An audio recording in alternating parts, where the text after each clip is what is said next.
అప్పుడు వాళ్ళతో అన్నాను, బాబు రే మీరందరూ నన్ను లారీ ఎక్కించాడు. బాబు ఎక్కించలేమన్నాను. ఊరి నీకు దండం పెడతాను రా బాబు.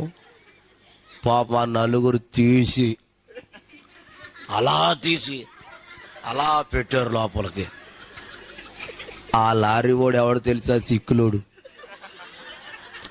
ఆడికేమో తెలుగు రాదు, నాకేమో హిందీ రాదు. ఆడు లోపలికి వెళ్ళాక అంటాడు, కేకే అంటున్నాడు. కేకే కదరా బాబు, పోనీ అన్నాను. ఆడు రై రై మని తోలేస్తున్నాడు. మన దిగి ఊరు వచ్చేసింది. ఆడు జడిచిపోయి ఆడు ఆపేశాడు.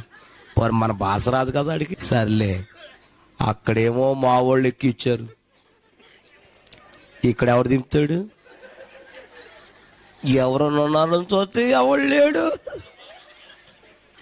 ఈడెట్టాడు, కేక దిగిపోమన్నాడు. ఆగర బాబు దూకితే చచ్చిపోతాడు నాయన.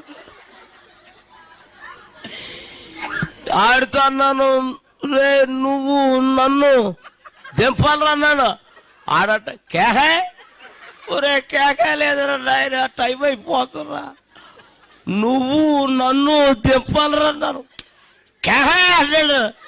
ఆడికి ఎన్ని సైజు చేసినా అర్థమవుతలేదు.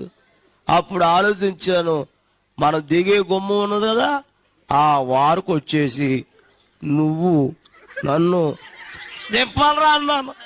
అప్పుడు అర్థమైంది ఆడికి, సిక్కులోళ్ళు ఎంతలా ఉంటారో మీకు తెలుసు. ఆడు నా రెక్క అట్టుకుని దింపి దింపి దింపి ఎంత దింపునా నాకు రోడ్డు అందుతలేదు. ఆడు నాతో పాటు దిప్పి దిప్పి దిప్పి నా మీద బాబు పడిపా.